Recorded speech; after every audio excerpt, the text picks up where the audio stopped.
there is always a nugget of truth. It's how it's extrapolated out.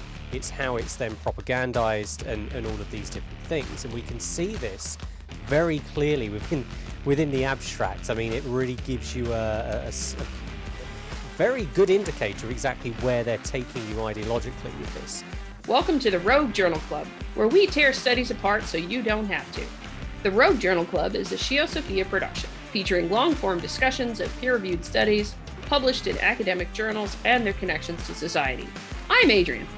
And I'm Gina. We'll be your hosts. A journal club is when academics at universities get together to talk about papers. But we've gone rogue. We're going to do Journal Club our way. Join us. Today on the Rogue Journal Club, we discuss the article, The Cult of Greta Thunberg, De-legitimating Climate Activism with Religion. The article appeared in a 2023 issue of the Critical Research on Religion, and the first author is Kieran White.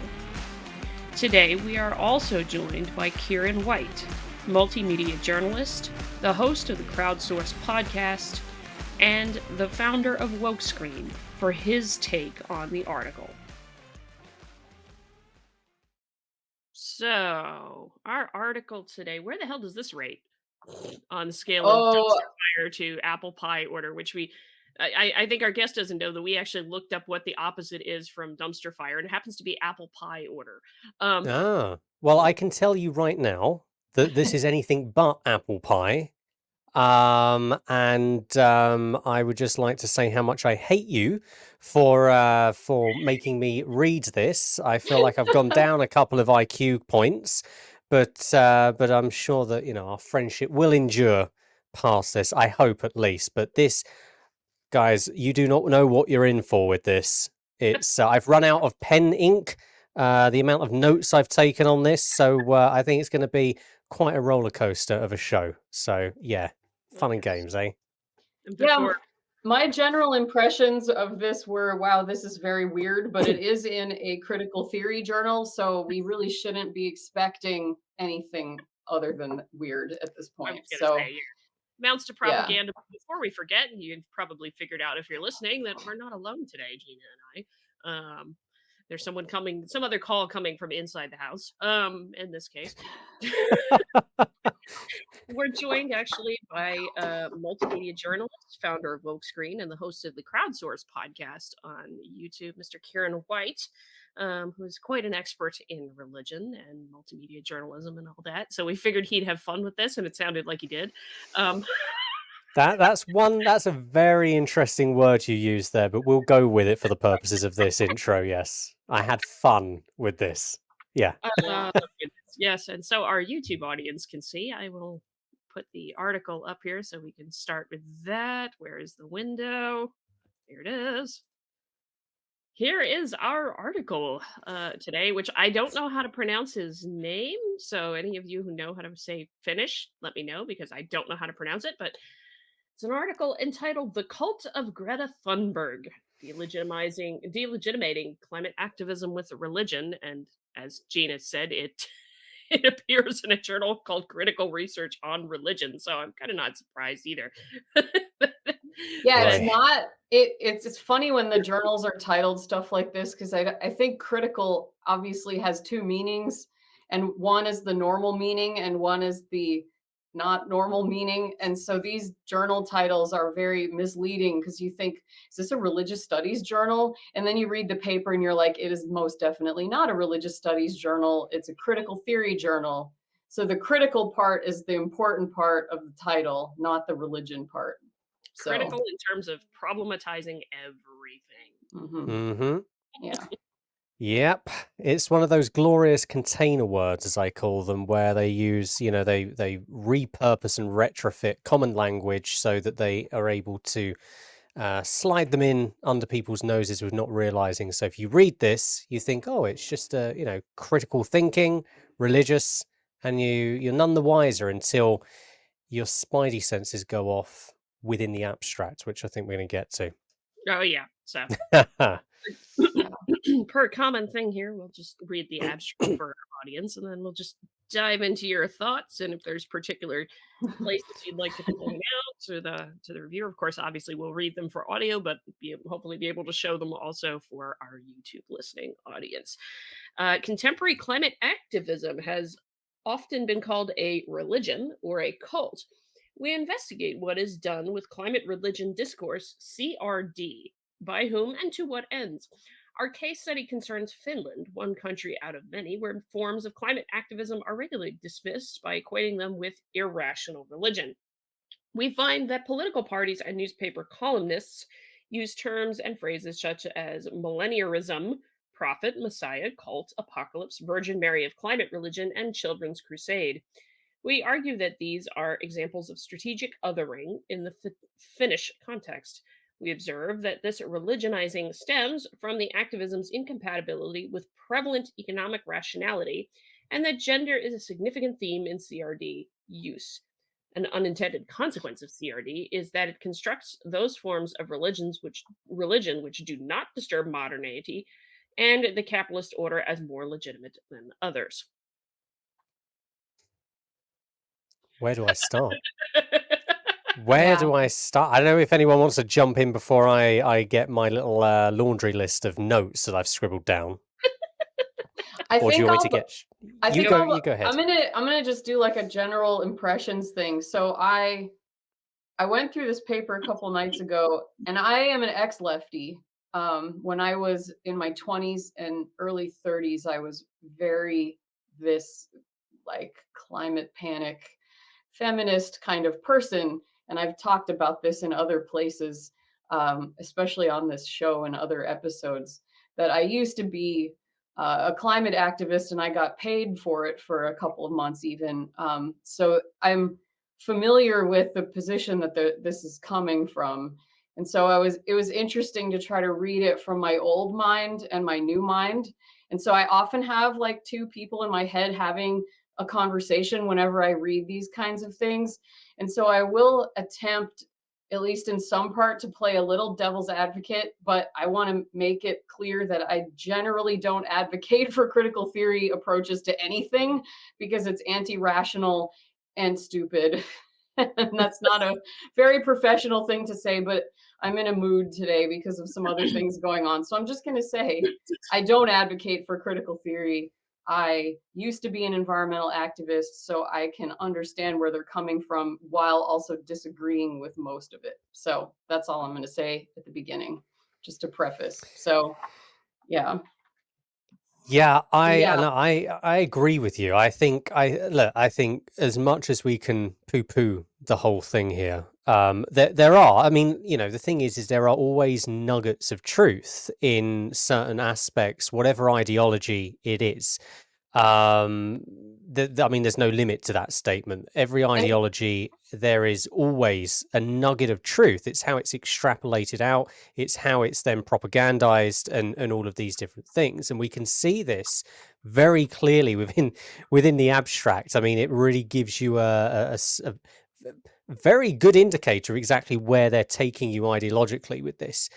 And it was fascinating because, that they are quite clear cut in where they say that, the activism it's incompatible with the prevalent economic rationality as it is, which is, capitalism, the capitalist system, or to not use a Marxian term, the free market system as it is. Right. Not that we really have it. It's basically cronyism, but what have you, right? We'll split hairs on that. But the point is that they realize that there is obviously a disconnect there, which is why all of these critical theories are there to begin with, is to critique these positions. But I did find it interesting that straight out of the gate, and this is what I will get into when we get further on in the article, and one of my notes was they have already started off with the wrong position because they are conflating cult with religion. A cult is not inherently religious. There are religious cults, but a cult does not have to be religious to be a cult. And I'll just so you frame it, the characteristics of a cult are as follow. These are kind of seen as a generistic characteristics. Charismatic leader, exclusivity, isolation or a sense of isolation, strict disciplinary controls, indoctrination, a sense of exploitation. There's always usually some kind of apocalyptic belief, and also very that you cannot question, or there's you basically have to 100% commit to the cause. Now, all of that, while you could apply it to certain very fundamentalist religious sects, it is not inherently religious.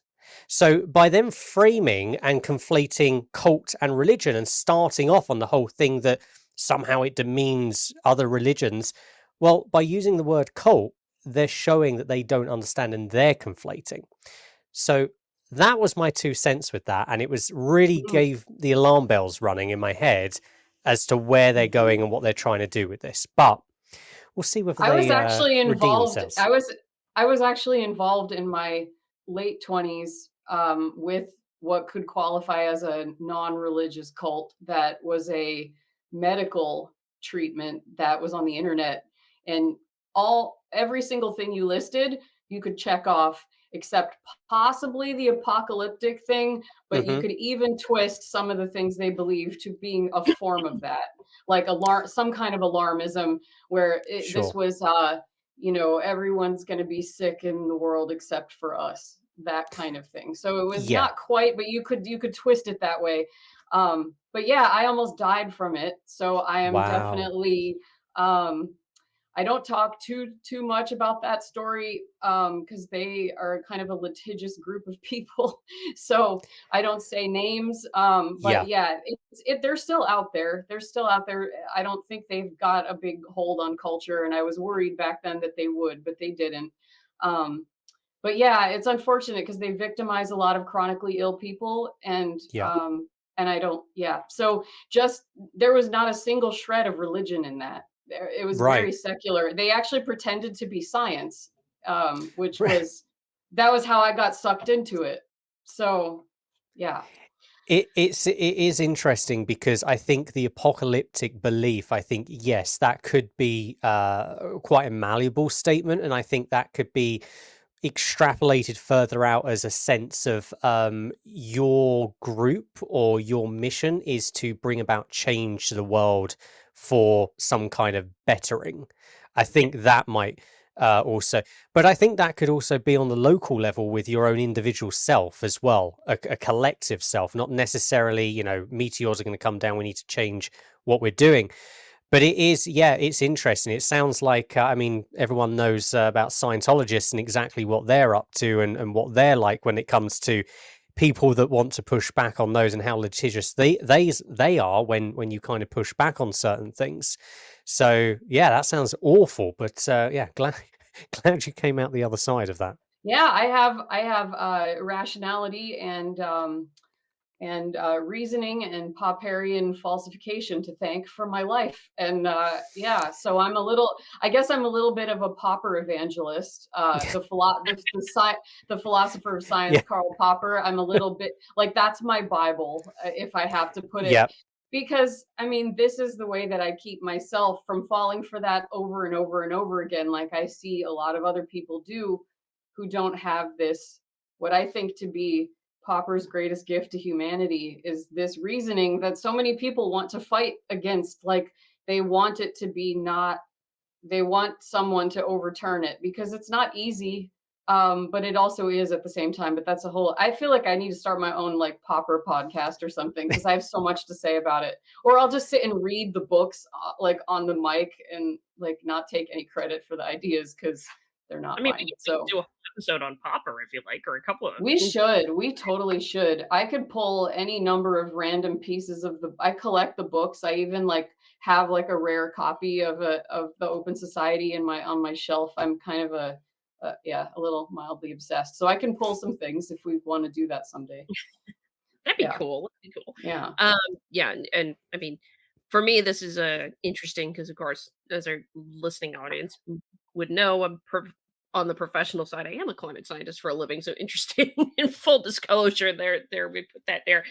Um, And you do believe it is a real thing because the data supports no, this. I mean, Yeah. the data supports that it is a real thing and that humans do actually have a profound impact on their environment. What's quite interesting about this is that when you get into I want to preface this way because there is not actually literature that I know that supports this. So you all have heard the 98% consensus and what have you about climate change and things like that. I've made this point a few times and I'm waiting for some social scientists to actually take it seriously and do said research on this because the 98% number is just scientists think climate change is real. Okay, fine. That's a very generic statement kind of thing. You could think that's human caused. You could think that's naturally occurring. You could think it's some combination of both, which it is. Um, kind of thing for the record there. But there's not the next step to take it to the point of what the activists, and I want to make a very careful distinction because there's a very big distinction between what the scientists might think and what the activists think. And I did this on a video on the channel a week or so ago, and that I don't think activism and science are fundamentally compatible with each other anymore. In that activists don't care what the truth is as much as just going after whatever, whether it be a left or a right activist, they just generally don't care. Whereas the scientist's job, hopefully, is to get at the truth. But my point in all that is that the notion that it's the apocalyptic end of the world, but like Greta Thunberg's statement of, well, you've robbed my dreams and all this other kind of crap that she said at one point. If you can't tell, hello, I'm not a huge Hi, fan. Gina. Hi. Yes. This paper was awful. Sorry about that. It was an important caller. I would have hung up. My husband got it, so it's all good. Okay. Yeah. But they've never taken it to the next thing to how many scientists would actually agree with the statement that climate change is happening, is human caused, or mostly human caused, and is apocalyptic end of the world. If you do nothing, it's going to mean the end of the world. Nobody's gone to actually go to that extent to actually say how many scientists would agree with that or what percentage.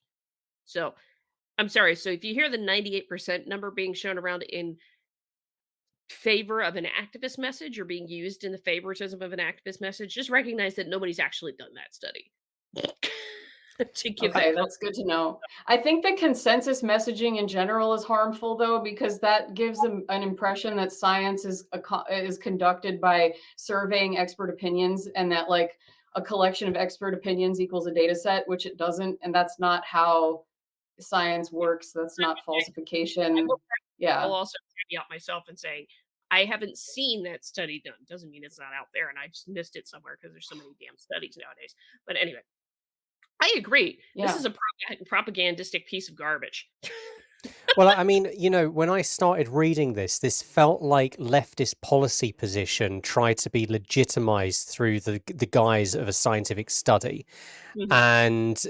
And to your point, Adrian, about the activism, something that I always say, and it's always something controversial, because a lot of the people that, Adrian and I associate with and what have you, that do a lot of good work, they like to identify themselves as activists, and I don't agree they're activists. I categorize them more as advocates, because so I was talking to a friend of mine a little while ago, and she identified, I mean, she was like original Black Bloc Antifa. She came from the Netherlands and everything, and her and I were talking about this, and she made a very interesting point that stuck with me, and it's why I carry on with this line now, is that the thing with activists is they will protect the ends at all means.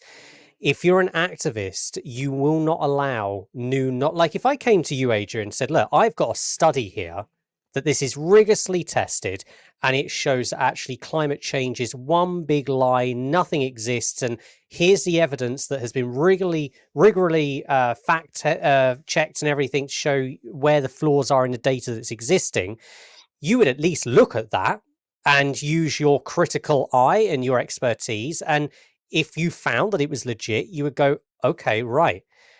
Where do we take it from here? How do we get to the next point of the ultimate knowledge of to the end goal of finding out what's going on. An activist won't do that. If you turn around to an activist and say, here's something that actually disqualifies all of your your kind of grifting mantras and your advertising pieces, they will dismiss that completely because they have to protect the end goal.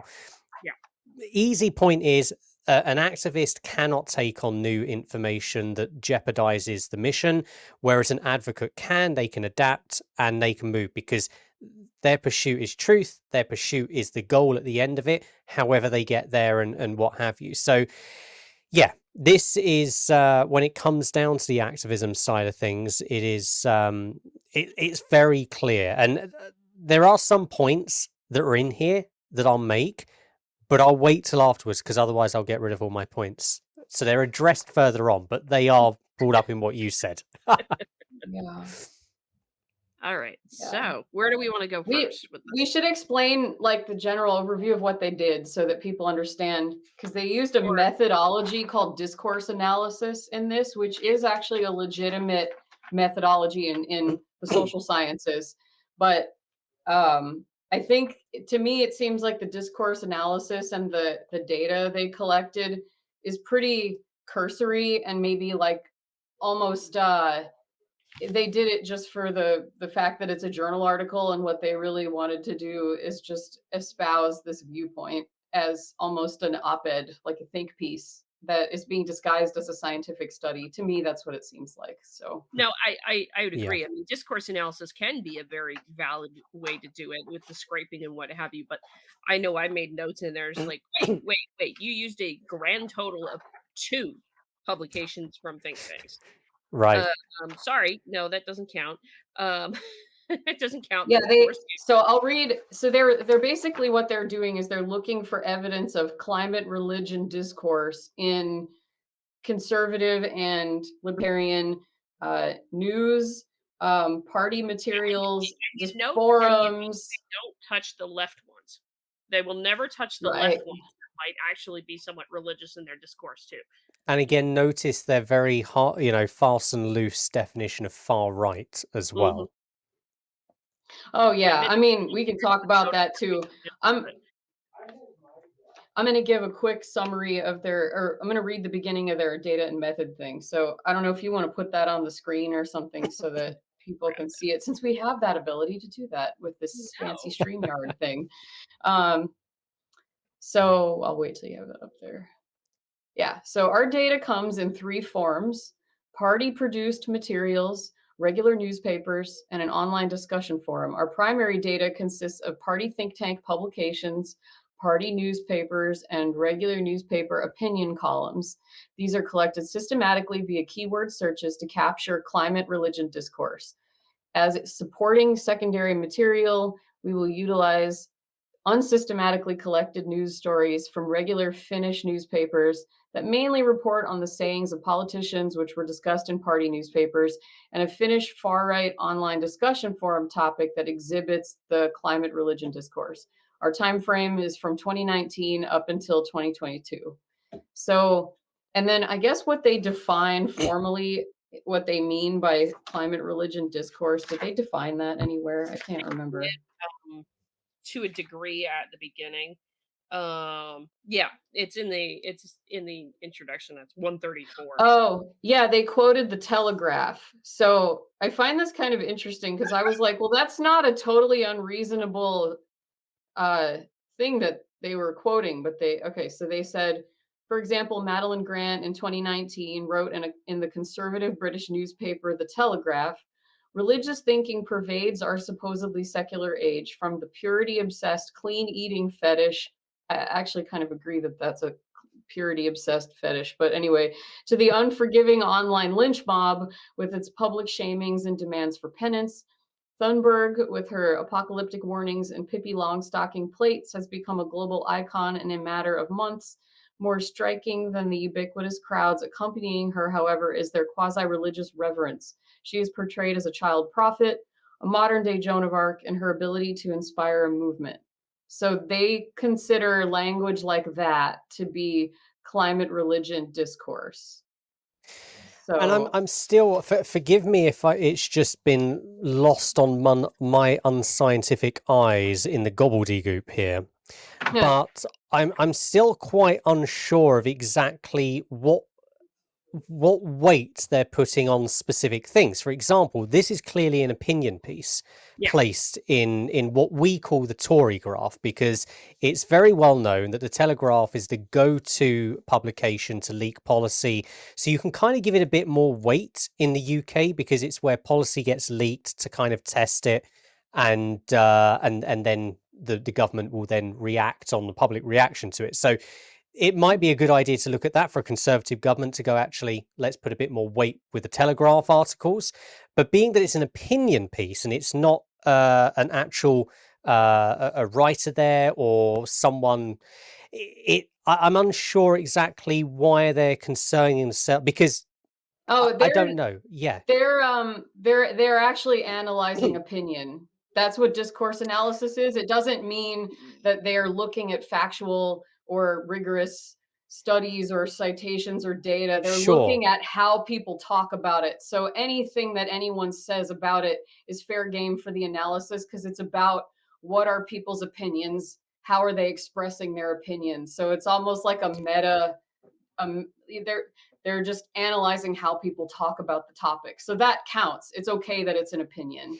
Yeah, so I guess what I mean is that, yes, it's an opinion, of course, within that it works, but this whole thing in general, obviously it's good to get a sentiment of what people think, but surely wouldn't it be a whole lot better to get the opinions of policymakers and the ideas of sort of things that are actually going to move the needle on policy, rather than what people are saying online that aren't able to, like I the see what you messaging. mean.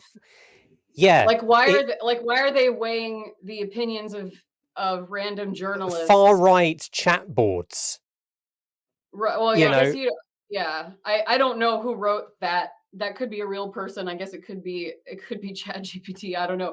But I guess I think, yeah, that's an interesting thought. I guess the conservative think tank publications might have opinions of, obviously I think that's they the didn't. strongest. I think that's the strongest out of the data set in terms of trying to analyze what they've got as to actually how it has real tangible obviously people's online discourse does change the needle and move the needle in terms of groupthink and things like this, and influence, and obviously but it just, I don't know, I think it goes back to what you guys were saying before, was that it feels very much like they've gone for low-hanging fruit. They've got a grievance, they want to put it out there, and then the actual data to back it up is done after the fact.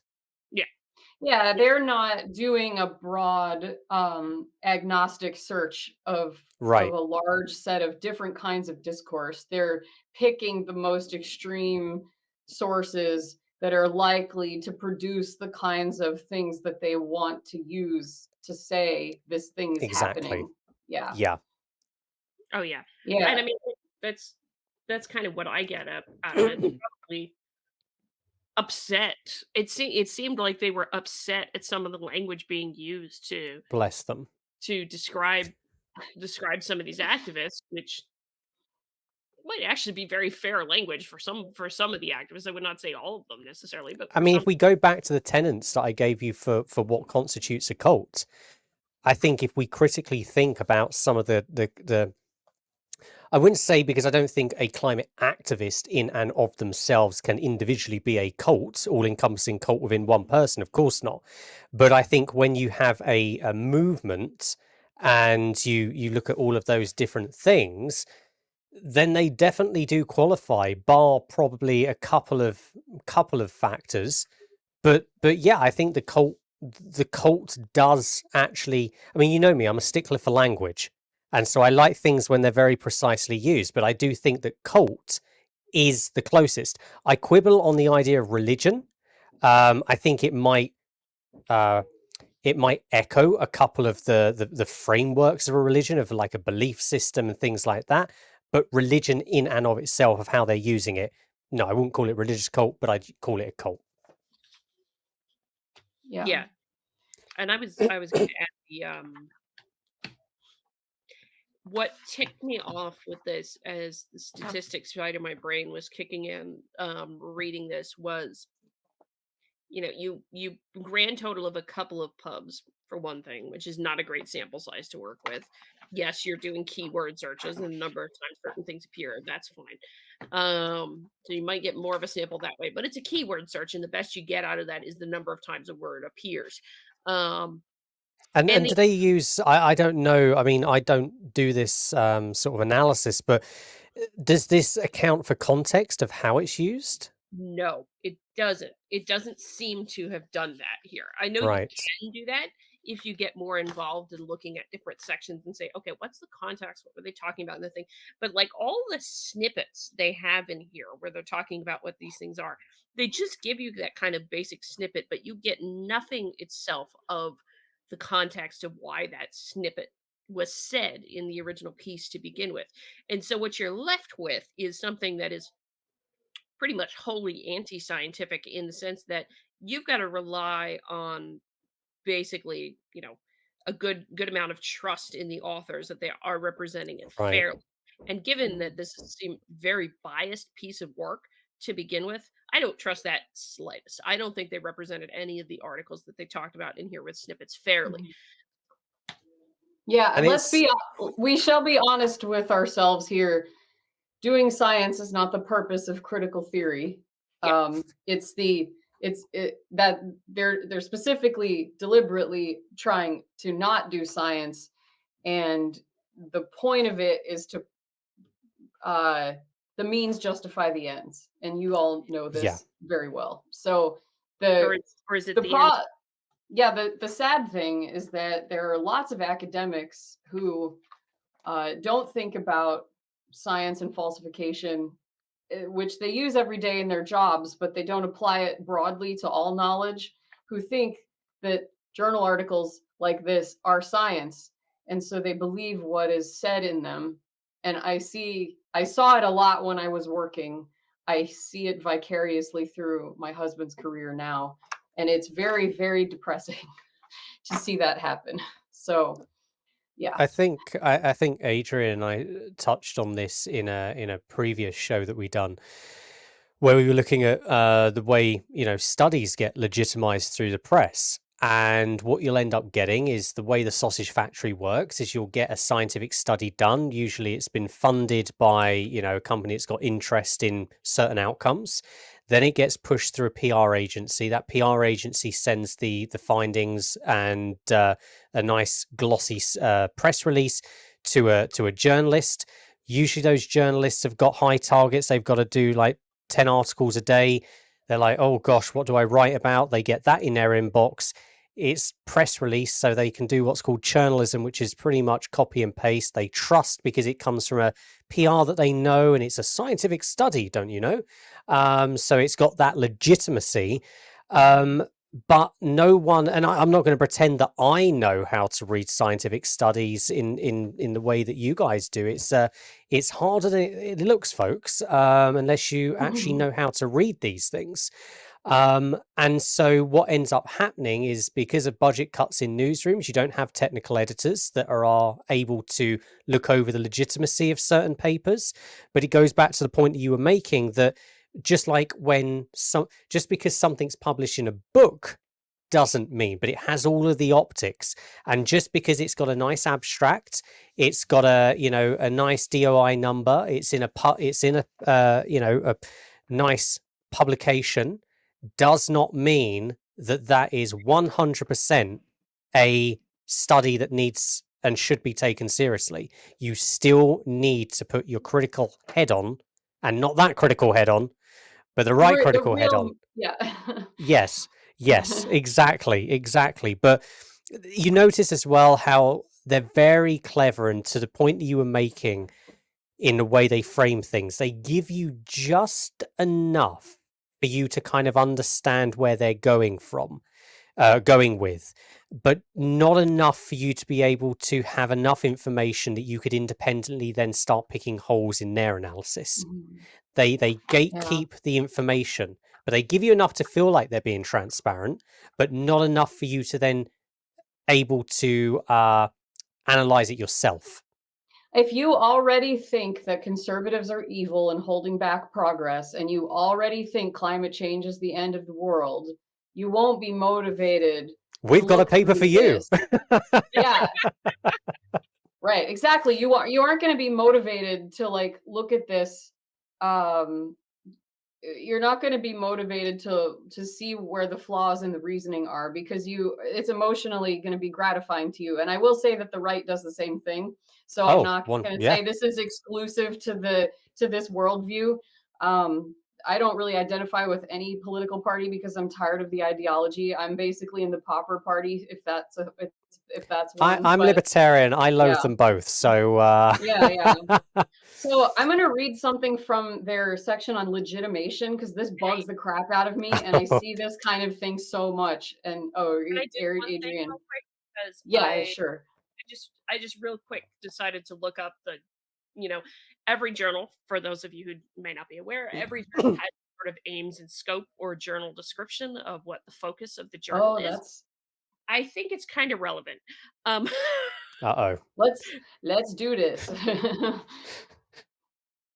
I think it is quite relevant here. So, hold on a second. Is this the journal's website? Yes. Okay. Critical Research on Religion is a peer-reviewed international journal focusing on the development of a critical theoretical framework and its application to research on religion. It provides a common venue for those engaging in critical analysis in theology and religion studies, as well as for those who critically study religion in other social sciences and humanities, such as philosophy, sociology, anthropology, psychology, history, and literature. A critical approach examines religious phenomena according to both their positive and negative impacts. It draws on methods including, but not restricted to, critical theory of the Frankfurt School, Marxism, post-structuralism, feminism, psychoanalysis, ideological criticism, post-colonialism, eco-criticism, a new one for me, and queer studies. The journal seeks to enhance an understanding of how religious institutions and religious thought may simultaneously serve as a source of domination and progressive social change. It attempts to understand the role of religion within social and political conflicts. These conflicts are often based on differences of race, ethnicity, class, religion, region, gender, and sexual orientation, all of which are shaped by social, political, and economic inequity. The journal encourages submissions of theoretically guided articles on current issues, as well as those with historical interests, using a wide range of methodologies, including qualitative, quantitative, and archival.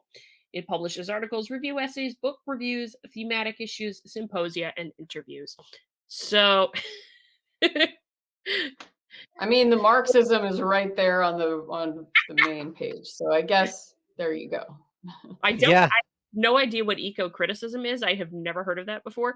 But I mean, I'm gonna take a stab in the dark here and just say that this is, to look at critics of the eco agenda and not the good environmentalism. But I mean, this could just be boiled down to power studies, if I was to coin a new area of study. But they're being quite clear with the Frankfurt School there. And I didn't know whether you had anything more to add on this, because I was going to just bounce off of this bit here of what they're saying. I realized we went ahead and now we're going back a little bit, but it's fine.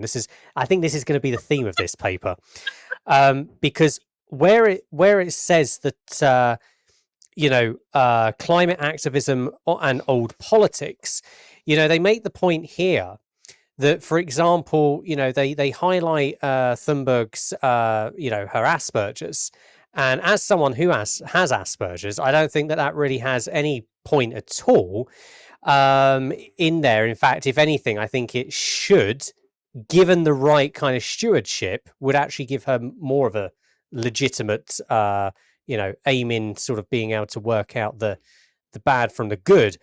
But it was kind of thrown in there as a nice kind of thing to say, well, the right are manipulating her, or not manipulating her, but using her as a scapegoat and what have you. And then it went on to, the Finnish context as being between post-materialistic values, i.e. individualism, environmentalism, self-expression, and minority rights, and values emphasizing material needs and uniformity of culture. Basically Maslow's hierarchy, if you want to kind of distill it down to a visual. But I'll be quite honest with you that when it comes to what we're seeing here, I don't really think that really has too much of a say in much of what this actual paper is, in terms of the context between the current post-materialistic values and apparently the far right uniformity of culture. Because, to be honest with you, even if you are of the right, you still do believe in certain values of this, individualism, even environmentalism. Conservatives were the original environmentalists, but not isms, and self-expression and all of these things.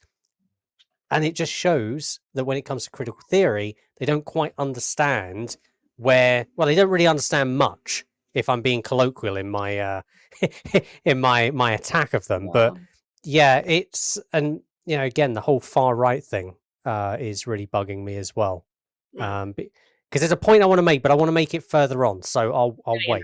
Gina, I'm sorry, we cut you off, so go back to. Oh yeah, no, it's fine. I think it all kind of bleeds together anyway. Like all the points are all kind of dancing around the same thing. I think though that I want to point out this legitimacy thing. This really drives me nuts. And when I was teaching science writing in my former job, I used to hammer on this kind of thing a lot. And I think science communicators make this mistake when they talk about, like, well, there's the proper expert opinion, and there's legitimate science, and there's, not legitimate science, and there's legitimate opinions, and there's non-legitimate opinions, and you can take the illegitimate things and label them, So this is very irresponsible, because it's actually all a logical fallacy called the appeal to authority. And these people are making a mistake. So I'll read this thing. So ever since Max Weber's foundational writings on political sociology, I've actually read that, and I'm not sure why they're citing Max Weber, because Max Weber would not like this stuff. So the concepts of legitimacy and legitimation have been part of a social scientific vocabulary. Legitimacy is commonly used to assess whether the state or other institutions command respect and obedience in the public. Legitimation, in turn, as used by Peter Berger, who's some author they cite, serves to explain and justify the social order. In other words, legitimation explains why an institution is as it is, and also why it should be as it is. Now, they're kind of accusing the right of doing this, but the right accuses the left of doing this as well. And I think they're both wrong, because science is not legitimated by who is the proper expert. It's legitimated by the method. It's any quack with a blog could write a well-reasoned, falsification-based piece of work on whatever claim they're trying to make.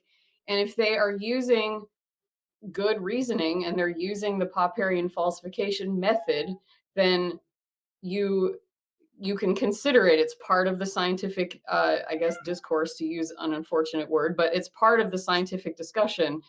And if they don't use that style of reasoning, then it's outside of science. And that's all it's required of. It's not about like who from the top down calls this idea legitimate and this idea not legitimate. It's all about the method. So that's, I think, kind of the problem. One of the problems with journalism and critical thinking as a concept, which is like from John Dewey, all that stuff, is you can use fact checking and verification and appeal to authority and critical thinking to justify any crazy thing you want to believe, because none of those things are the falsification method. So that's my soapbox. And I want to say this to the listeners as well as to whoever wrote this paper, if they happen to find our episode.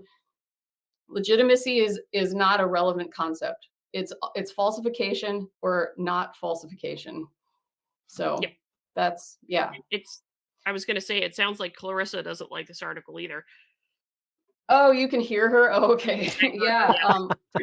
Clarissa, your presence has been requested. Come here. Oh, she doesn't want to come. She's mad that I'm trying to put her on the show. Yeah. No, she just doesn't like the paper. Yeah, she was getting fired up with me. She was like, meow, falsification. That's what she was saying. So that's right. Hello. Aw. Oh. Okay, well, anyhow, cat distractions are always welcome. We welcome cats here. And dogs. Okay, And so anyway, that's anyway, my soapbox. I probably went a little over the top with the emotional presentation of that, but I mean, this is like, I think this is the core of it, is like people don't know how to think anymore. well, So yeah. that's And I why mean, this stuff is appealing to so many yeah. people. And that Yeah. certainly wasn't the only logical fallacy, because I mean, I saw ad hominems, and I think it's also a logical fallacy if you're misrepresenting the argument of your opponent too, if I remember correctly, or it's some kind of fallacious reasoning, Yeah, if I that's remember correctly. the straw man. Yeah. Yeah, straw man arguments when you misrepresent. There was a lot of straw manning. Oh yeah. That's one of that both sides do that to each other. It's actually what makes congressional hearings so frustrating to listen to. So, Oh, which uh, reminds me, did you catch the guy who did you catch the news about the guy who decided to pull the fire alarm in the house yesterday? Well, no. as I came in the front door, I was gonna, I thought that opened the door, but apparently it just, set the. Yeah, he ended up because they were trying to come to, what was it, the budget? Trying to vote on the budget so that Yeah, government would shut down, and it was in the House yesterday, and the Senate voted on it like really wee hours this morning. But he claimed he was rushing off to the vote, and it was a door that normally opens, and so he leaned on this thing that he thought would open the door, and he set off the fire alarm. So he claims it was an accident. Mm. But then I saw the photos and like, how the hell is that an accident? Because that door is labeled left, right, and center with emergency exit only. And he pulled the fire alarm next to the door. So I don't necessarily buy the argument Oh, that he did that by accident. no, oh no, wow. there is no way. There is no way. And the pictures they're using for that as well, there's like little signs that are confusing that say, pull the alarm and they'll open after 30 seconds or something like. But in the actual CCTV footage, the surveillance camera footage, that we don't have the video for yet. We only have the still frame of it, which is interesting. But those confusing signs aren't there. So he's just gone to the fire alarm, lifted it up, and pulled it. So, but what do you expect from the Democrats? Yeah. I don't expect a lot from any of them at this point. Anyway, sorry, I think, let us oh, continue. there's this spot here that I also had a comment on. So this whole like serves to explain and justify the social order, and legitimation explains why an institution is as it is, and also why it should be as it is. That is hella straw man right there. So first of all, legitimation is an invalid concept. So if a falsification based path of reasoning happens to support something that is part of what they call the social order, that is just how it is. But there isn't anywhere near a value judgment on whether it should or shouldn't be that way. That whole should thing is not what a lot of right-wing people are saying. They're describing the world as it is, but not necessarily saying it should be that way. Because I have a lot of statements about why academic career paths and why why a lot of things in the career world are the way they are. I don't necessarily think that those things are good, but I think it's important to meet the world where it is if you Yep. want to solve any problem at all. So I think this is a serious straw man, because when you explain why, like if the data supports something that happens to be part of the social order, as they call it, which I don't even like using that phrase either, because it implies a dominance model, which I don't agree with either. So no one's necessarily saying that it should be that way. That's not necessarily implied. So anyway, pisses me off, man. So okay, well, I'll stop ranting because I think I've probably lost everybody. So I'll let you guys go to the next point. No. Yeah, I mean, I know we passed a couple of points that I was gonna make. Just in that, like, I was thinking up here of just as a point of note for our audience with concurrent with the youth movement inspired by Thunberg, another activist group, Extinction Rebellion, started making headlines internationally with their sit-ins and what have you. I just had a note here to myself and like, idiots, they don't work. There is no study I know that supports that those tactics actually change minds. And most of the No. Yeah, I don't think. piss people off. I think at this point, everybody around the world has probably seen the footage of the idiot protesters in Burning Man who pissed off the tribal police department, Well, essentially. you also find that a lot of these groups are also funded by a lot of the big oil companies as well. And there are a lot of investigations going on into that of how they're being funded. And I don't even, I think it's gone beyond the point of whether it actually works or not. I think it is a pure PR campaign. I can't quite put my finger on exactly what it's trying. I think it's effectively, it's not to change the hearts and minds of the populace. It is to put pressure and sow absolute mayhem for local leaders or national leaders to the point where they have to act. And whether that's bringing out more stringent laws on protesters that you know squash everybody's rights to protest, which we have in the UK as a result of a lot of this stuff, or whether it is to enact these big, far-reaching, eco policies that aren't actually environmentally friendly. They're just because there's a lot of people invested into this area, and that's why they, largely that's why it's got such a big industry behind it. Okay. Yep. So yeah. Yeah, Kieran, do you the sit-ins that I participated in college, there was a point where I told my club mates that we should probably find a new strategy because I don't think the administration is listening to us. And I was made a pariah for saying that. I was absolutely, everyone freaked out and they all started yelling at me about how, are you trying to tell us we're an activist group and we're not supposed to do protests anymore? Now imagine all these people are in their early 20s, so like, the frontal lobe's not fully developed yet. I was actually older than everyone because of my life being a mess. So I don't know, but yeah, I was definitely like made into an outcast for suggesting that we do something other than sit-ins and protests. So yeah, it's pretty tough actually trying to inject rationality into that world. So Yeah.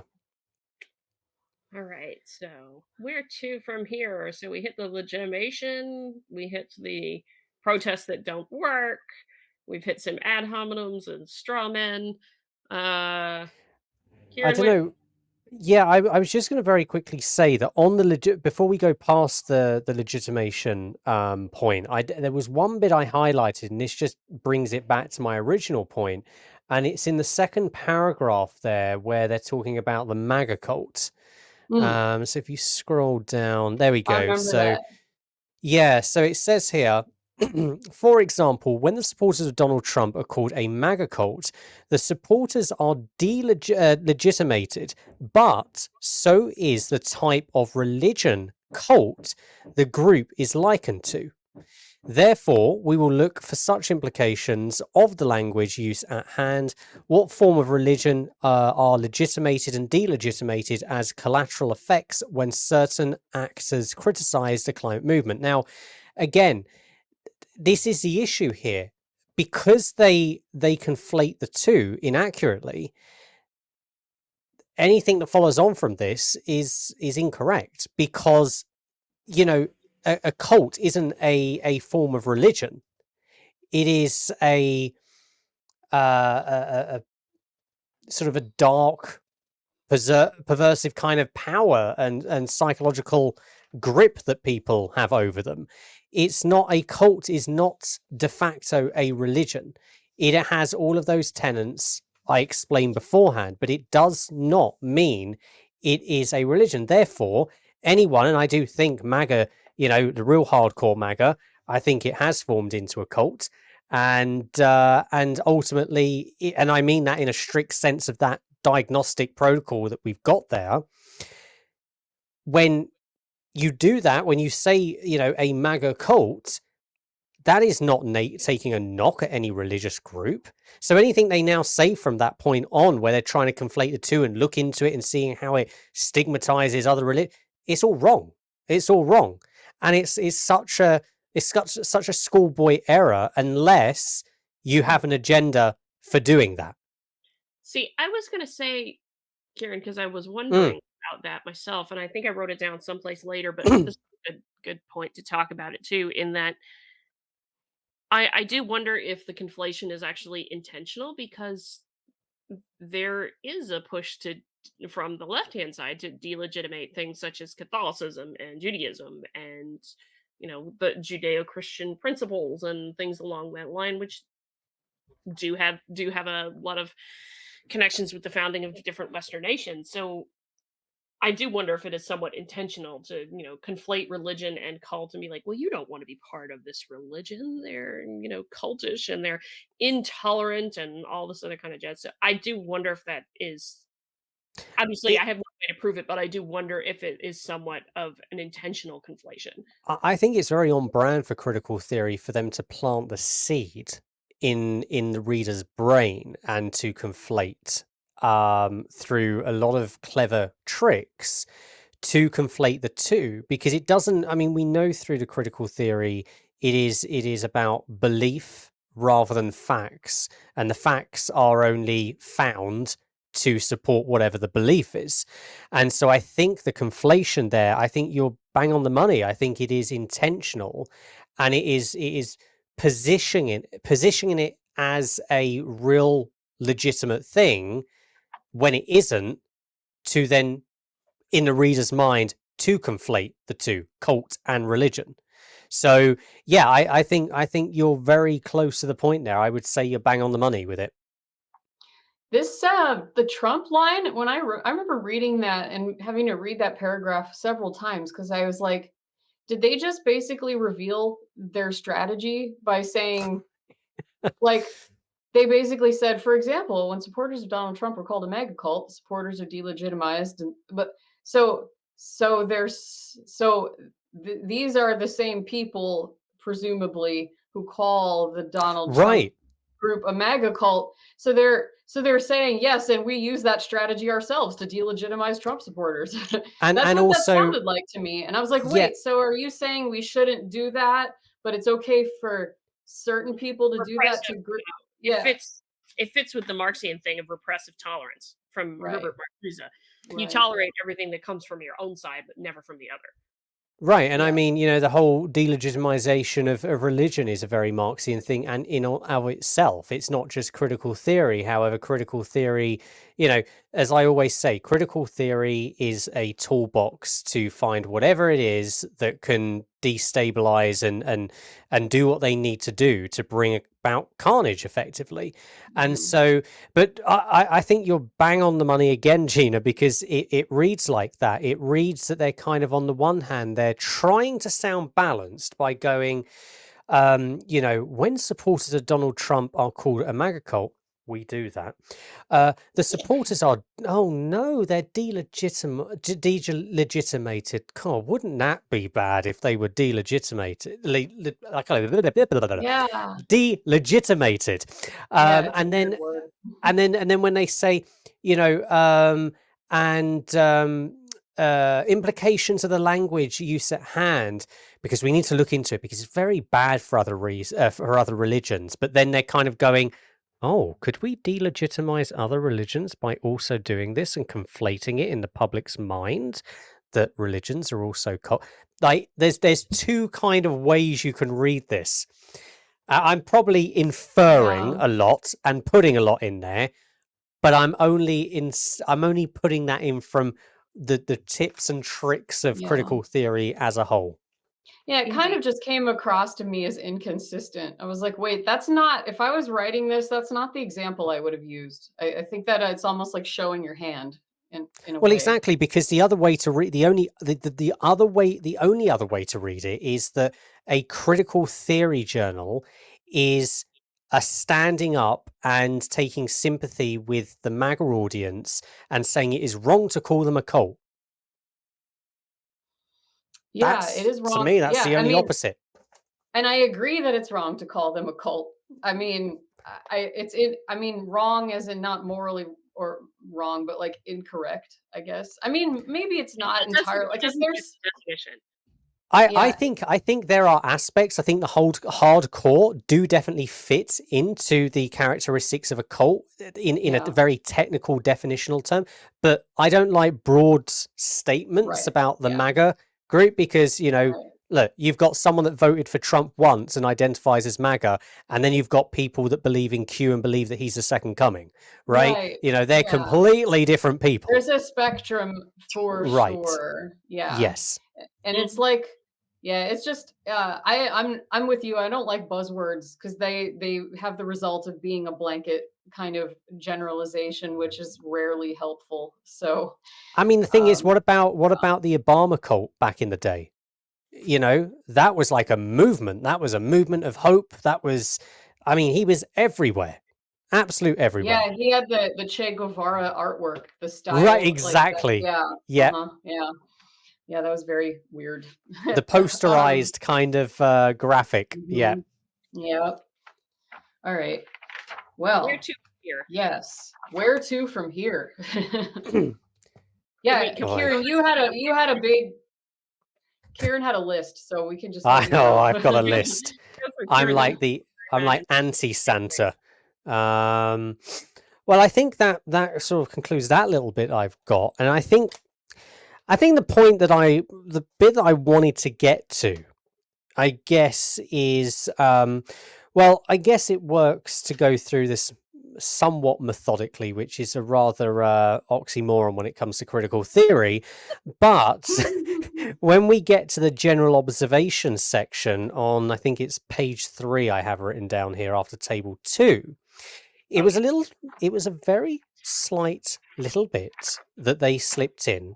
And it's something that requires the reader to do a little extracurricular activity. Because I was, you know, to be honest with you, I think going back to what we were discussing originally, I think generally speaking, I think, Adrian, you'll be the best person to comment on this, that when it comes down to the climate debate, I don't know and I stipulate this by saying rational, I don't know a rational person or a rational party in the climate debate that denies climate change exists. That's not the contention. The contention is to what proportion humans have an influence on their environment. The contention is to what proportion are these politicized, because you've got to remember the policies, just like with the COOF stuff, when they say, oh, the COOF caused this. No, it didn't. It was government policy. It was all human action with the policies. Policies closed down schools. Policies, the COOF did not do that. And the same with these policies, the climate policies. It's not global warming. It's not global boiling, as we're meant to now call it. That's not the thing changing stuff. It is human intervention through policy. That is where the attention should be. So it did interest me that they seem to frame, well, they framed the far-right Finns party, which I looked up their platform. They basically seem a little bit to the left of the Republicans.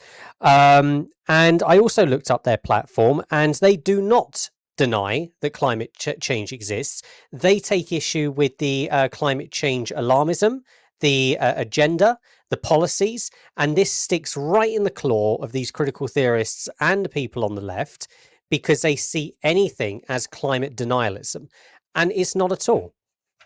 Yeah. No, Kieran, you're right. This is independent of the science itself. It is an observation that I've had for a while and that others have had. And actually a lot of scientists who are in the more advocate to sometimes activism space will also admit this, that for a lot of us who might seem to be denialistic, or denialistic in terms of the left and theorists and what have you, it is more so because we do not agree with the solutions. So a good example of this in terms of the US is Benji Backer and his American Conservation Coalition is very much Republicans interested and concerned about climate change, but they want free market solutions. They don't want government really in-depth solutions. And I kind of side with that because I don't think government control of everything is a good idea. I think that ends somewhat badly, as it were.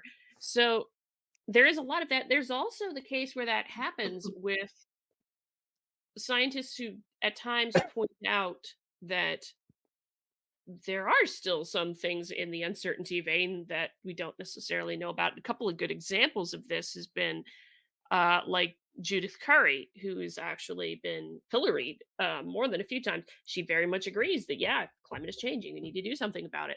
She disagrees with some of the assertions that are made because she thinks, whether rightly or wrongly, is an argument in there for the scientists to have, that certain things are too uncertain, that you cannot model this kind of thing well enough to make that kind of prediction or apocalyptic projection that you're trying to make. And she gets when she's appeared on climate related things, because has been somewhat of a go-to witness in congressional hearings and what have you, alongside others like Roger Pielke Jr. and things like that, who had a very similar situation happen with him. She's pilloried in the media as being a denialist, but if you actually talk with her, she's not. She's very much not. And so, yes, it is. I can agree with that from my own observations of things going on. It has been more so about denialistic. If it is denialistic at all, it is denying whether or not the left of center policy choices are going to be the ones that work well. And I think where I have had a problem, again, my own opinion, with some of the policies that would be favored left of center, is that they tend not to be very thoughtful about the implications of these things for the people they are claiming to help. In a good example, I know colleagues of mine were saying, for the middle of the country where gas is somewhat cheap, they want to see it get to $10 a gallon because, it'll force everybody onto electric vehicles. Two things there with that. I was thinking about it and like, hey, you couldn't possibly say that outside of this conference space that we're in, because that would end badly where we are, kind of thing. And then the other thing, well, I was like, wait a second, how many folks can afford the electric vehicle when they can't afford the $10 a gallon gas? So yeah. So they're not actually thinking about whether or not that's good and helpful for people. I think the belief, just to play the devil's advocate on that, position, because I'm like actually not against electric cars personally. No, I'm I not think either. No, the viewpoint I think they're coming from is that if gas were to get that expensive, that it would push innovation in the electric car sector, which would ultimately make the electric cars more affordable because of scale. So that's possibly the position they're coming from. And I don't know if that's actually wrong. I don't know if it's correct either. It's just one of those hypotheses about economics that you have to just like let it play out. And there may be models that you could run to test that. So I don't think it's an entirely incorrect thing, but obviously the tone which this paper uses quite a bit is this like almost spiteful disdain for people, for poor people, for working class people in general. And that hurts me because I've got... That's weird for Marxists, isn't it? Yeah, I read this actually. So I have this book called The Essential Lippmann. So Walter Lippmann, do you know who Walter Lippmann is? If you've been in journalism, you might know who he is. Yes. Okay, so I read a lot of Walter Lippmann, at least right now. That's my current fixation. And he has this phrase where he said, it's not that the Marxists, they don't particularly like the poor, they just hate the rich. Right, yeah. Yeah. And then the Essential Lippmann should just be called Walter Lippmann mic drops, because it's just like one piece after another of like, yeah, like, so, if I was like doing hip hop, which I'm terrible at, I would be just like reading Walter Lippmann to a beat, anyway. So but I mean that is true though. I mean, when any economic policy on the left, they have a very, very robust policy of how to take money off of people, but not a very robust policy of how to, for lack of better terms, equitably redistribute that where it actually gets most bang for the buck. They suddenly go, we can do this with this tax and do this and tax this billionaire and do this and do that. Okay, well, how are you going to do it? We'll just give them blanket checks, or we'll just, give welfare out. We'll just do this. And so, the Marxism is basically an ideology of grievance and disdain for what you haven't got. But I think I think that's the key thing, right? The average, you've got the two different sectors here, right? You've got the intelligentsia, the people putting these studies together, and you've got the average man on the street. And the average man on the street does not worship a carton of gas, right? Doesn't go, I will not let go of you. You're the best thing ever, right? No, if you turn around and say, look, we can give you a battery that actually is a lot better than that, is half the price, and your life is going to be a whole lot better with it, they'll be like, fine, whatever's good for me. Yeah. The average man on the street worries about paycheck to paycheck. They worry about their, doing stuff that isn't going to erode their freedom by doing it, and by having control over making that decision for themselves. I think that, to me, the whole climate change thing is not something that is my guiding light of every action I do. As an individual, I think we individually like our immediate vicinity to be clean. We don't like to litter. We don't want to pollute stuff. We want our local area to be good. And I think that extrapolated out does a whole lot more benefit than saying you cannot do this. You've got 15-minute cities here. You've got, carbon credits, all of these things. And so what then happens is, if you open it up to the free market, and the free market are driven by profit, good on them, and there isn't any kind of, backdoor action with the government to enact policy they might not get through other means. And they're all like, think of desalination, right? If there was like some space race equivalent to desalination, my God, like, you could think of all the companies setting up to do that. But it's because they're so used to subsidies that they're not really that incentivized to do it. There's not really too much of a push. But if you'd done that in the free market, as much as all my qualms, anyone that watches my channel, Adrian will know this, as much as my qualms with Elon Musk, what he's done with Tesla, even though the batteries still aren't up to, I think, scratch for what we need to make a wholesale conversion, I think the average person doesn't care about the politicizing of these matters. They care about, is what you're giving me better? And do I have the option to say, no, I don't want this. I want my gas guzzling truck. If you got the option, they will choose what's best for them. Yeah. Well, did you catch the petro-masculinity and petro-nostalgia? Were those the most strange words you've ever seen?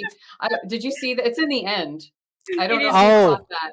I might have fallen asleep before I got to that point, but wow, you didn't tell me there was that sort of yeah. last. No, you gotta hear this. This is on the last page, right before the funding statement. So Donald Trump, you can pull that up. It's pretty hilarious, and also really expresses that spiteful disdain towards the working class tone that is so very common. So scroll up to the top of the page there.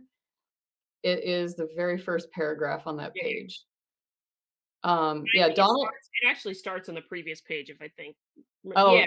This is the important part anyway. So, but you can go back to it if you want. Donald Trump's key talking points involve a type of petro-nostalgia, making America great again, as it were, would involve a limitless supply of inexpensive gasoline and the maintenance of jobs related to the extraction of coal and petroleum, both conceived as necessary to the white working men attached to the masculine ideal of a breadwinner job.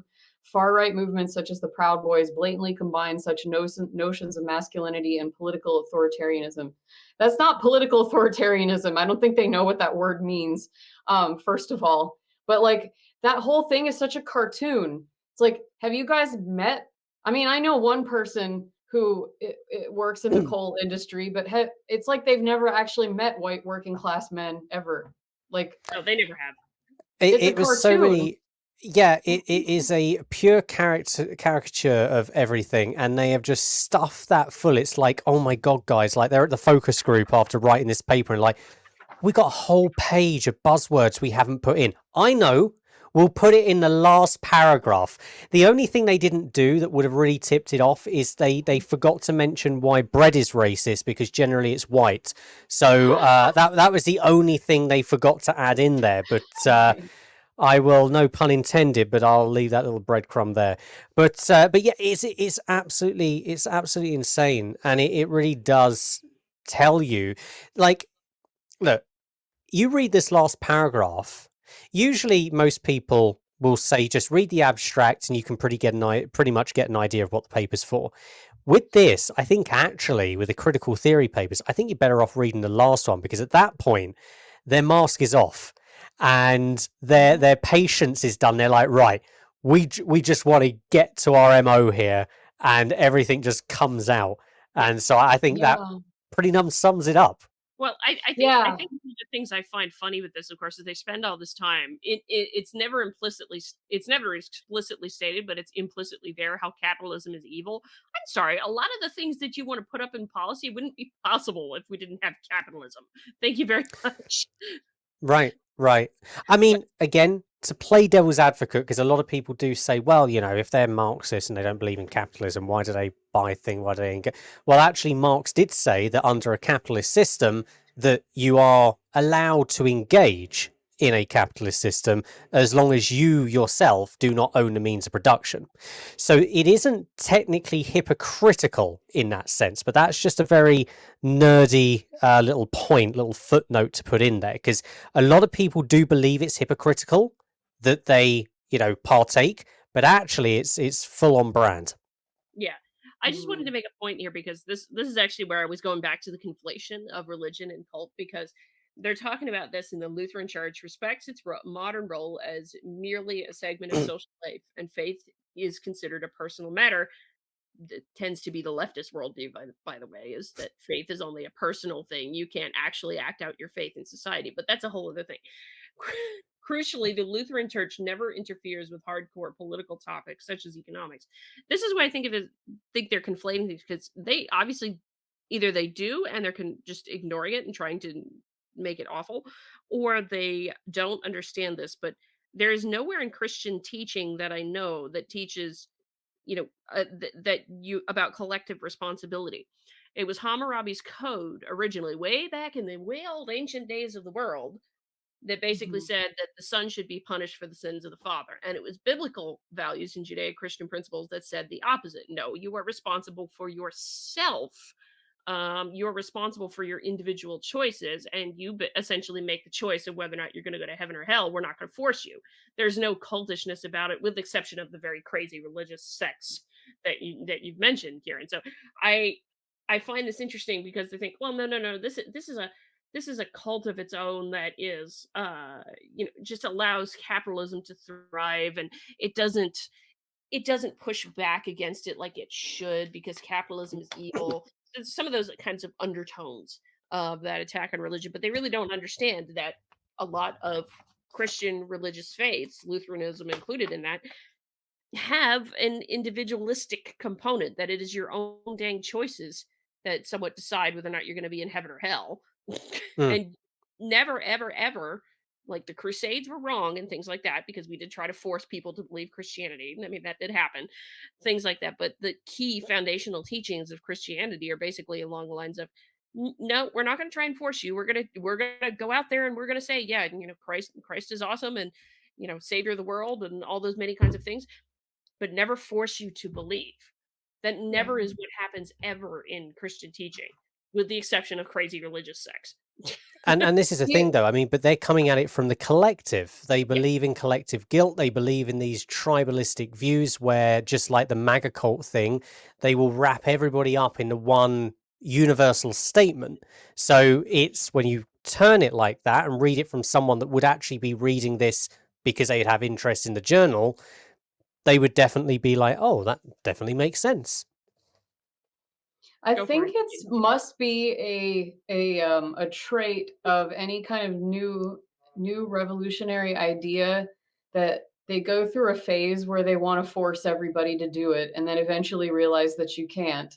And I think the Catholic Church and Christianity went through that phase, and now the left is like, this is this great new idea, we should force everyone to, oh wait, we can't do that. I'm hoping that it gets to that realization someday. I don't know, because there's no way to predict the future.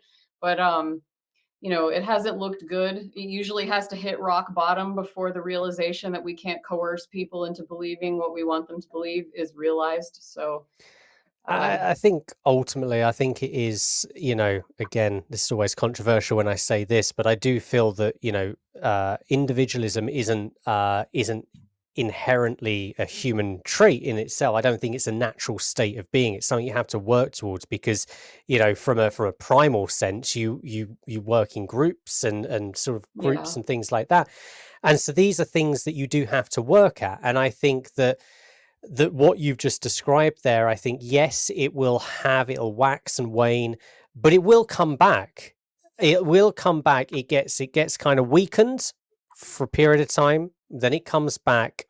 It just comes back to fit whatever the environment is that it is meant to fit. But a little funny thing. So I thought I'd do a little bit of research, right? And I thought to myself, they want to conflate religion and cults and environmentalism, or this eco-alarmism. So I found that in the 80s there was a Ugandan cult called the Movement for the Restoration of the Ten Commandments of God. Okay, and they were both a Christian fundamentalist cult and basically environmental apocalypse, kind of thing. So I mean, it's a great story of doom and gloom. So they basically believe that the world. So their apocalyptic thing was the world is going to end due to sin, but also environmental degradation. And one of I forget the guy's name, but like the main honcho had direct comms with JC. And then the one down was like apparently, pillow talk with the Virgin Mary. So they had like a little hotline going, allegedly. But they're dying here. The rules here were apparently they all had to be silent to avoid sin through speech, which, I'll be quite honest with you, I think that I could apply to a couple of other people that I know. But, so not all things are bad in cults. I think that rule of silence is very good. No. But they all had to sell their personal belongings and give the money to the cult. I mean, we saw this was sort of like, Jonestown and a lot of those different cults. Yeah. Now, this is where it gets interesting. They predicted the world was going to end on the 31st of December, 1999, through a catastrophic event. It didn't. Okay. Wasn't that the... Yeah, we're still here, guys. Sorry. Sorry if you're a time traveler and you're just listening to your podcast in the wormhole and you're going back in, just sorry. But wasn't that when what was it, the 2000, what did they, yes, that was it, when everything was going to end. Yeah, the world was going to end when we hit 2000 because the computers couldn't handle the conversion. I mean, to be fair, my computer can barely handle most things. I think if it went into a new century now or a new millennium now, I think it might explode. But no, it didn't happen at that date. So they revised. They got back to the calendars and they went, right, guys, right. I've just been on the phone to JC and he has told us that actually it's going to end on the 17th of March 2000. Okay. And then plot twist, a fire breaks out and kills hundreds of them. But then it's later found out that actually it was started by the leaders to basically just kill them all. So that was a little fun little tangent there on both a Christian fundamentalist, so a religious, and an eco-cult. So magic, both of them. Yeah, that's like hell on earth and in the afterlife at the same time. It's just hell all the way down. I mean, that just sounds like my life, but yeah, it's... But I don't know, like I'm personally an atheist, and I have seen this on the right and I've seen this on the left. And I think I do have an issue with the right. And I know Adrian's beliefs. I know my audience beliefs, and I respect that. I really do. And that's why I tend not to touch the toxic topic of religion. But I will say that I do find an issue on the right is when everything, and I'm not saying everybody, I know Adrian doesn't do this, but a lot of things now are viewed through the lens of religion. this is satanic. This is satanic. And I think it's bringing Satanic Panic 2.0. You know, Sam Smith, I can't stand the guy. I don't want to watch any more videos because he wears devil horns. He's not satanic, right? I don't believe in the devil. You know, I'm sure other people do. That's fine. But my view is that, you know, I know people that believe in that woo-woo stuff, and people believe on woo-woo on the other side and what have you. And actually, a lot of it is just kind of just self rituals and stuff like that. Unless you do believe that it has some significance, which I'm not taking away from people that do.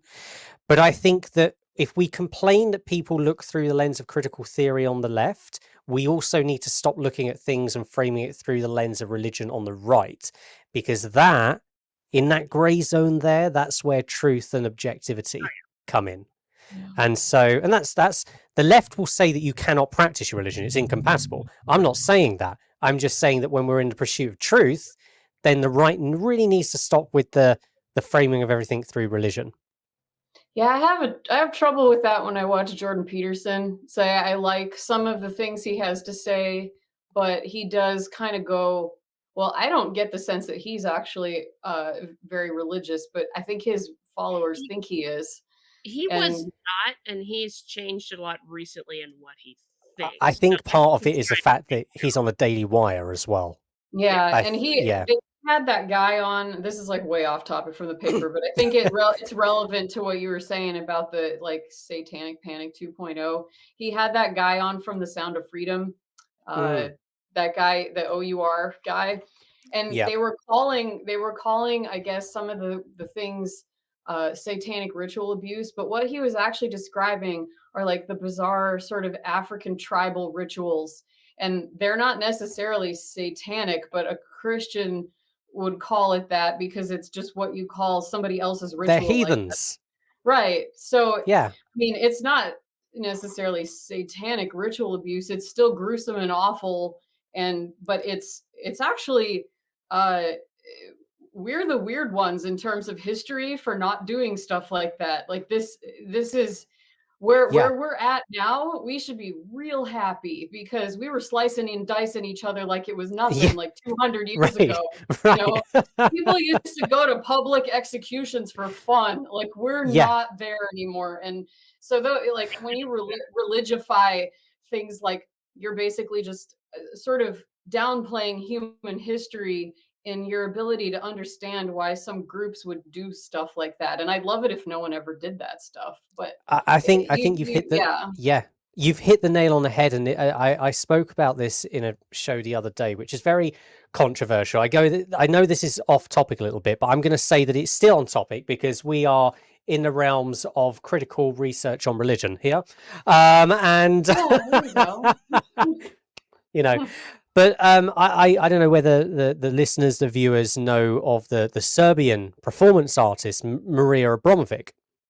And you're talking about this. Yes. Now she is very controversial. Fully understand. She's very out there with her performances, doing very spectacular. And I don't mean in a good sense. I mean in a very like spectacles.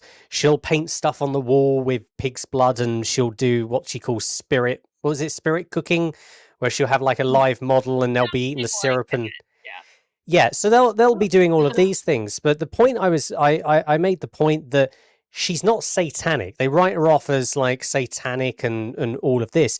She's a performance artist that pushes the envelope. You don't have to like what she does, but a lot of that stuff, same as what you were talking about, like the voodoo, the black magic, all of these different things, and the shamanic stuff as well.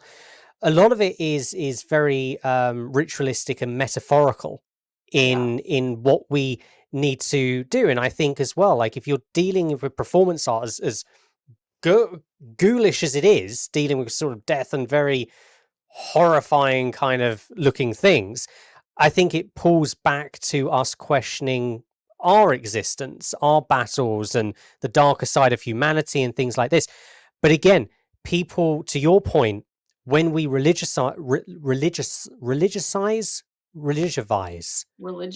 I don't know. Good. Sample that. One. Sample that. Yeah. But when we do that, I think we deny ourselves such a fundamental learning of the knowledge of the anatomy of the problem and the psychology behind things. Because if we, and I think it's akin to outsourcing blame, if we blame something on being satanic or bad or things like this, we don't learn anything about the phenomena. We don't learn anything about the individual that's doing it and how it came about. And so to bring it back to this study, if we start kind of, where they're saying, religious cults and Greta Thunberg being a cult and things like this, I think by looking at that, they're not really looking at the main grievances people have with these policies and what this environmental apocalyptic narrative has on people. So did you like how I brought it back there? I looped it back round. Yep. Yeah, Yeah, you're the pro here with the podcasting, I think. I won't. I've just got a fancy mic and a couple of lights. That's don't be fooled. My rhetorical style is like, whoa, hold on, bring that back here. Wait, where was I again? Oh, there I go again. Like, that's my style, basically. So mine's perpetually untangling. That's I feel like I leapfrog. I eventually make my way there, but then I'm like leapfrogging on lily pads around and going like different directions for a few minutes. And but it always loops back, so that's the main thing. Yeah, are you like the toad of conduct in the video? The toad, where have you seen our toad of conduct video? I think Adrian showed it to me. Okay. I think yeah. I'm gonna plug my band, so dolphinspaceprogram.com, and you can go to YouTube and see our ridiculous videos because well, anyway, you should just go see. We have one called Government that if the government shut down, we were going to share it, but they didn't. So it's about mints that you take to freshen your breath, and they're issued by the government to make it so your mouth is not offensive to anyone. So they're governments. Oh, I love. Well, you still got time because I think they only had like a stopgap for a couple of weeks. I think. Well, the middle of November. Yeah. Okay. Yeah, there'll be time, but yeah, it's based on a song also called "Governments" that we wrote. So, I just noticed. Anyway, you guys have one that's a message from the Office of Freshness. Yeah, that's that one. Yeah.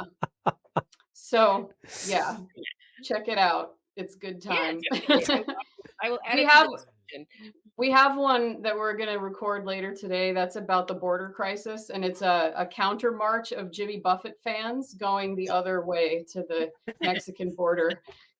So, coming soon. It's done in the style of the Jimmy Buffett style, with the ukulele and the, all that. So it's going to be fun. Okay, let me bring this back on topic because I don't know how much more we can hit here. If there was anything in particular anybody wanted I think we made our point, but I don't have any more commentary. But you guys feel free. The only commentary I have to add is this is a prime example of how not to do a scientific study.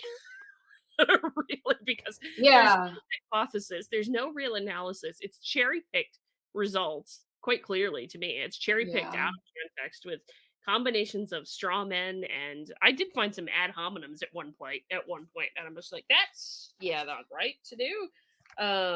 With assumptions made that are never actually proven, and like all sorts of little things like, well, like it's like this, and like basically claiming certain things are conspiracy theories, but never actually, saying it's a conspiracy, proving it's a conspiracy theory. Those kinds of things come up quite frequently. Yeah.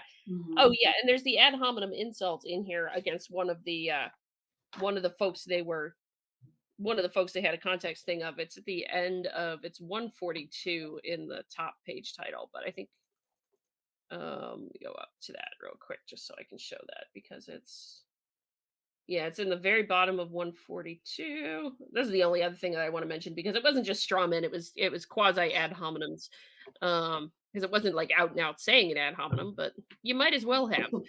It was this thing here. So in this example, non-modern religion and its collectivist crowd mentality act as a barrier against scientific thought, coupled with using nature for human needs in a colonialist way.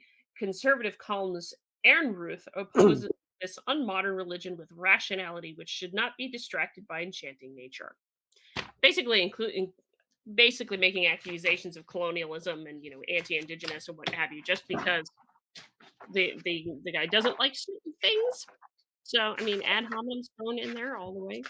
Yeah, and that wasn't even really fair because yeah, there were a lot of things wrong with that, and I'm trying to find the spot where, oh, I don't even know anymore. Oh, this guy. So this is actually one of the things they quote. So it's not even their viewpoint, but in this case, I'm actually against the conservatives in this way, where they're talking about, it's on page 143 at the top. He's kind of poo-pooing he's basically accusing the left of being nature worshipers, and I think that's another one of those religifying things. And I think it's a little loose. I'm not so sure that they're nature worshipers. I don't think they actually think of it that way either. But I'm not entirely sure they care about the environment or nature altogether. I think it's a front for other things, but that's Marxism, my point of view. But the author they quote just makes this like sweeping sort of, value exists only in things humans have created, modified, or appropriated. Nature as such is merely an enchanting process of metabolism.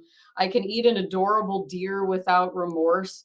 Still, I leave some painter, Osmo Rahala's paintings alone because he's painted the intrinsic value of beauty and truth to them.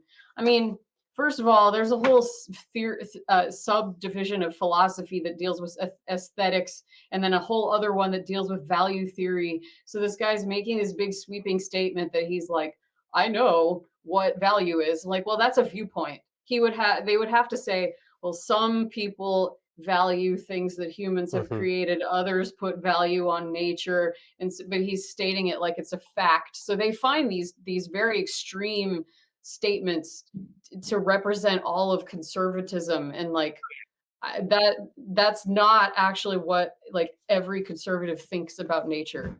I will that's yeah. So no. I see what you're saying, and that's an example of the cherry picking, actually, because I bet they were looking for something like this.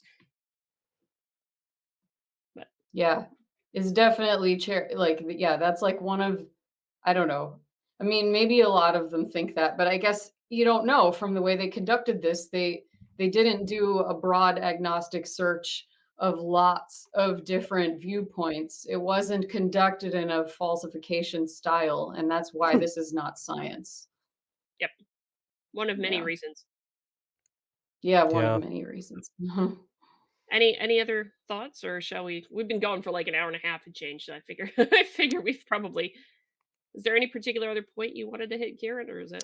I mean, I guess I will close with this on my points that if you go to climate activism as a cult, they're not incorrect in what they're saying in that obviously in the 60s, and I think Gina pointed out this of, different religions and stuff, or different sort of ritualistic religious expression was deemed as cults because it was a sense of othering, and it was that kind of normative state of Christianity or Catholicism that was the normal state.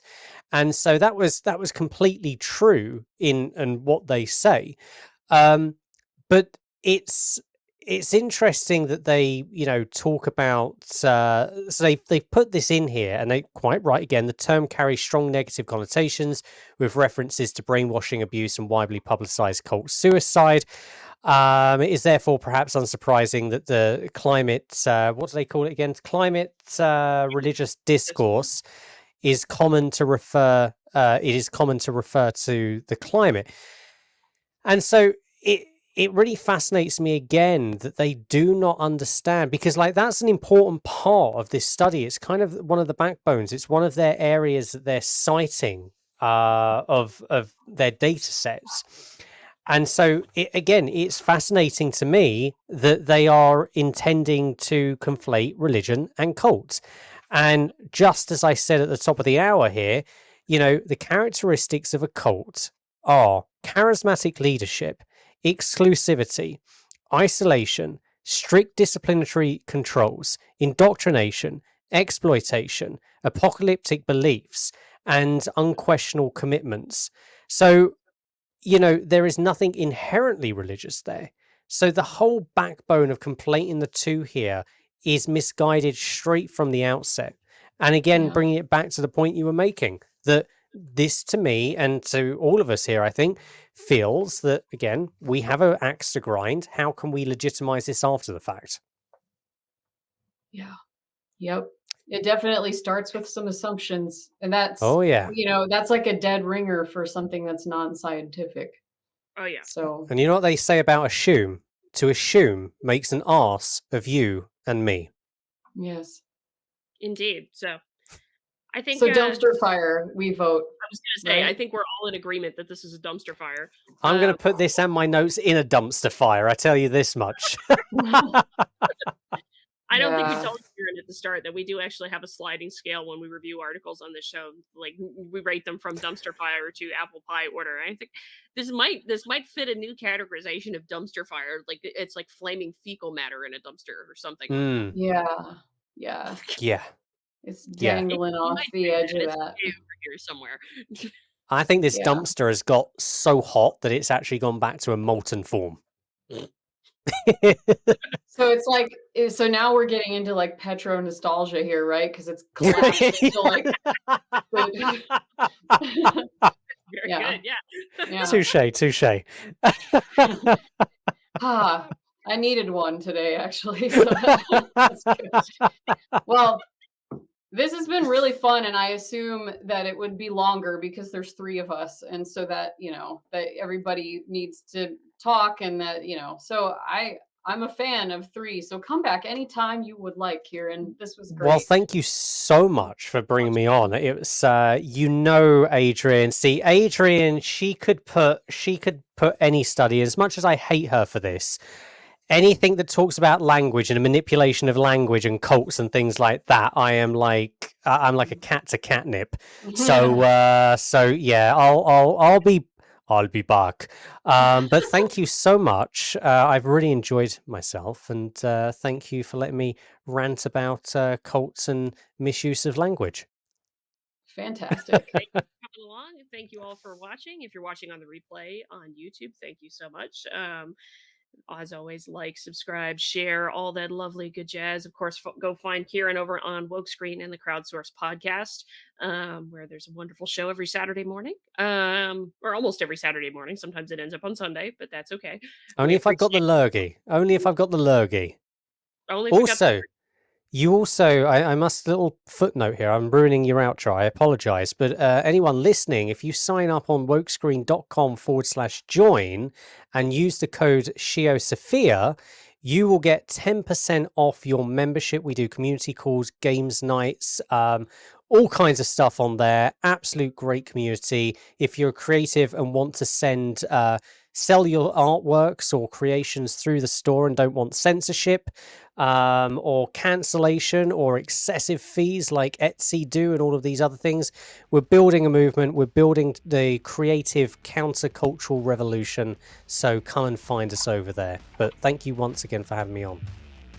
Thank you so much. Thank you, Gina. It was wonderful. I apologize if I was interrupting anybody because I got excited at some point myself. I think we all did. Okay, everybody, until next time, we hope you stay curious. Thanks for listening to this episode of the Rogue Journal Club. If you want to suggest articles for the show, please consider becoming a supporter of ScioSophia.locals.com. The link for the Locals community is available in the show notes. The Rogue Journal Club is a ScioSophia production. Copyright 2022.